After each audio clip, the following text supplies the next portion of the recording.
Est-ce qu'on peut utiliser un MRN plus élevé si on a un immeuble neuf? Bonjour, mon nom est Ghislain Larochelle, immofacile.ca.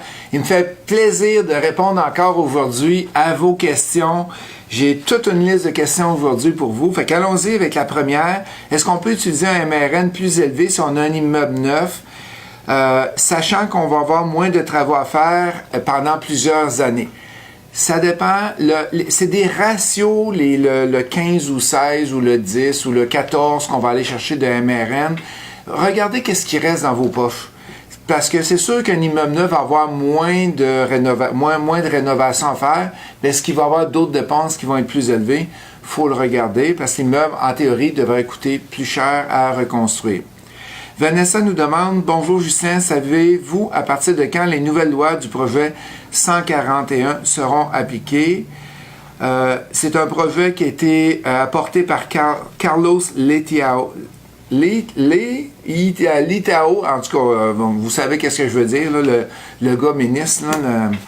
La loi vise l'encadrement du secteur financier, protection des dépôts d'argent. Malheureusement, Vanessa, j'en ai aucune idée. Est-ce qu'il y a quelqu'un qui peut m'aider et me dire s'ils ont entendu parler de cette loi-là? C'est quand ça va tomber en application. Merci beaucoup, Vanessa. Mathieu, quels sont les différents moyens que tu connais de garantir dans un contrat, le retour sur investissement aux investisseurs passifs qui te prêtent de l'argent pour tes projets, dont c'est toi qui gères le projet? Malheureusement, Mathieu, tu ne peux pas garantir à moins que tu mettes ton argent personnel en garantie. C'est que si vous n'avez pas 2000 pièces de revenus par mois, s'il manque de l'argent, je prends mon argent de mes poches puis je vous la rembourse. Tu ne peux pas garantir, à moins que ce soit une hypothèque, mais là on devient, à moins que tu le fasses avec une hypothèque, mais c'est plus des partenaires. C'est que je pense pas qu'il y ait d'autres moyens de le faire.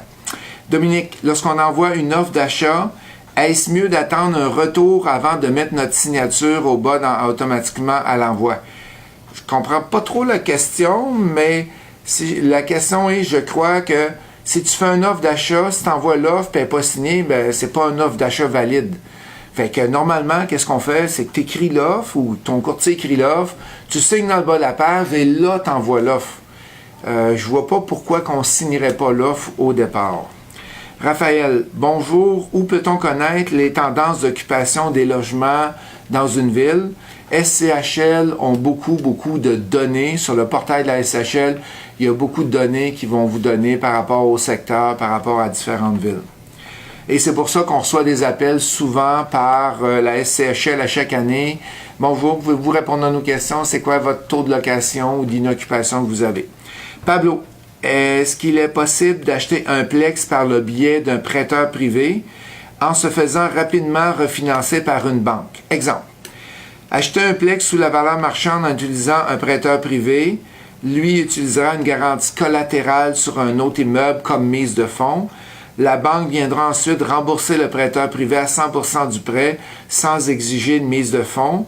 Le ratio prêt-valeur est de 80% étant respecté. Le but ici, c'est d'acheter sans mise de fonds autre que la collatérale du premier immeuble. Pablo, si cette technique-là serait faisable tout le temps, tout le monde ferait ça. Parce que tu achètes, avec le prêteur privé, tu prends garantie, puis le lendemain, tu t'en vas à la banque, tu t'en vas te faire financer à 100%. Mais ça ne marche pas tout à fait de même avec les banques. Je l'ai fait quelques fois, ce projet-là, mais qu'est-ce qu'on faisait? C'est qu'on achetait un immeuble avec un prêteur privé, on rénovait l'immeuble, on améliorait les logements, on améliorait les revenus, et ensuite de ça, on allait voir la banque, et là, ils nous finançaient. Mais faire ça du jour au lendemain, t'achètes, tu fais rien dedans, puis tu t'en vas, puis tu vas voir le prêteur, la banque, puis tu dis « Hey, regardez, j'ai acheté avant hier, tu me la refinancerais-tu? » Je suis pas sûr. Il y a souvent des courtiers hypothécaires qui nous écoutent ou des banquiers. Quel est votre avis là-dessus? D'après moi, ça ne fonctionne pas pour aussi facilement que ça en quelques jours. Ada, quels sont les moyens pour refinancer le plus rapidement pour acheter un autre Plex? Je suis propriétaire d'un triplex depuis 1 an. Ben, c'est d'apprendre comment le faire et on peut te l'enseigner au coaching double. Hey, ça, c'est une belle plug. Qu'est-ce qu'on fait? Non, sérieusement, Ada, c'est d'aller chercher avec le partenariat. Être capable parce que souvent, en dedans d'un an, ton Plex, à moins que tu l'aies acheté, qui était beaucoup en bas de la valeur marchande, ça va être difficile. OK? Si tu l'achètes à valeur marchande, tu attends juste la capitalisation pendant un an, tu ne seras pas capable. Si tu l'as acheté beaucoup en bas de la valeur marchande, là, tu vas être capable dessus. C'est sûr que dans les programmes de coaching, le coaching avancé, on passe une journée de formation juste sur le partenariat, refinancement, comment on est capable d'aller faire ça plus rapidement. Marianne, quel taux utilisez-vous pour calculer si le Plex est un bon deal pour une détention à long terme? Présentement, j'utilise de 3,5 à 4 % d'intérêt sur mon hypothèque. S'il y en a qui ont des hypothèques à 2,5-3, je trouve ça trop bon. Fait que le taux d'intérêt que j'utilise, c'est 3,5 à 4 % présentement.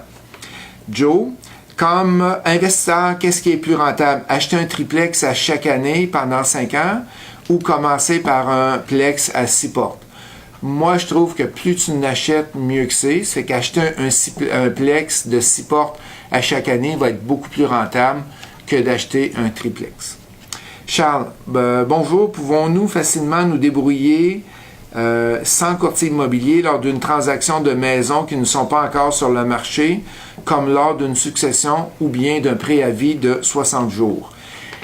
Charles, ça dépend de tes connaissances. As-tu des bonnes connaissances en immobilier? Es-tu capable de rédiger une offre d'achat?